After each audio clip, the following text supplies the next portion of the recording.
সকলোকে নমস্কাৰ। ৰাইজ দলে আৰম্ভ কৰিছে জাতীয় জাগৰণ যাত্ৰা।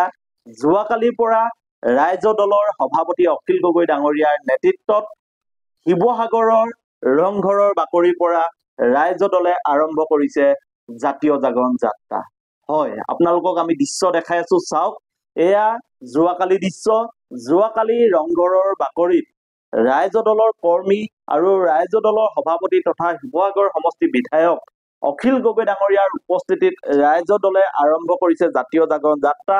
আৰু এই জাতীয় জাগৰণ যাত্ৰাত ৰাইজ দলে সংকল্প লৈছে, ৰাইজ দলে নিৰ্বাচনী ৰণডংকা বজাইছে আৰু ৰাইজ দলে কেইটামান কথা উল্লেখ কৰিছে। নিৰ্বাচনী প্ৰচাৰ আৰম্ভ কৰিবৰ কাৰণে যি ৰণডংকা, সেই ৰণডংকা আমি আজিৰ পৰা আৰম্ভ কৰিছো। ৰণডংকা আৰম্ভ কৰিছো। ক'ৰ পৰা আৰম্ভ কৰিছো? অসমীয়া জাতিৰ গৌৰৱৰ আটাইতকৈ গৌৰৱোজ্জ্বল ঐতিহ্য ৰংঘৰৰ পৰা আজি আমি ৰাইজৰ দলে নিৰ্বাচনী ৰণডংকা আৰম্ভ কৰিছো। এই ৰণডংকা অকল ৰাইজৰ দলৰ কাৰণে ভোট বিচৰাৰ ৰণডংকা নহয়, অসমীয়া জাতিৰ অস্তিত্ব ৰক্ষা কৰাৰ ৰণডংকা। আমি কবলৈ আহিছো যে যোৱা ৭৮ বছৰ ভাৰতৰ স্বাধীনতাৰ পাছত অসমীয়া জাতিয়ে একো নাপালে। এতিয়াও ২৫০ টকাৰ বৃদ্ধ পেঞ্চন, ৩০০ টকাৰ বিধৱা পেঞ্চন আৰু ১২৫০ টকাৰ অৰুণোদয় আঁচনিৰ কাৰণে আমি হাহাকাৰ কৰি থাকিব লাগে।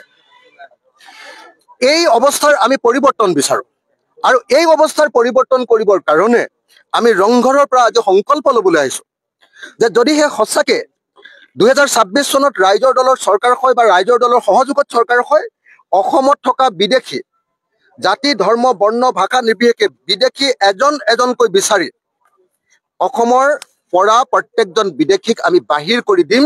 এই প্ৰতিশ্ৰুতি আৰু এই সংকল্প আমি ৰংঘৰৰ বুকুৰ পৰা ল'বলৈ আহিছো।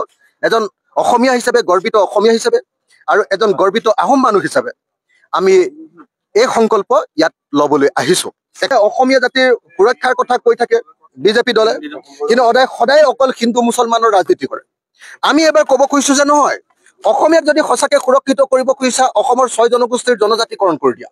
প্ৰত্যেকটো জনগোষ্ঠীক আমি জনজাতিকৰণ কৰি দিওঁ আৰু জনজাতি ৰাজ্যৰূপে ঘোষণা কৰি দিওঁ। এতিয়া অসমৰ ৰাজনৈতিক অধিকাৰ কেৱল আৰু কেৱল খিলঞ্জীয়াৰ হাতত থাকিব। কোনেও কাঢ়ি লৈ যাব নোৱাৰিব, কোনেও কাঢ়ি লৈ যাব নোৱাৰিব। এতিয়াৰ নিচিনাকে আহি লগে লগে অচ্যুত সিংঘাল ইয়াত মুখ্যমন্ত্ৰী বা অচ্যুত সিংঘাল ইয়াত আহি যিকোনো সময়তে আহি এজন মন্ত্ৰী হ'ব নোৱাৰিব, তাকো জলসিঞ্চন মন্ত্ৰী, এইটো হ'ব নোৱাৰিব। অসমীয়া জাতিৰ প্ৰকৃত অৰ্থত সাংবিধানিক সুৰক্ষা ৰক্ষিত হ'ব।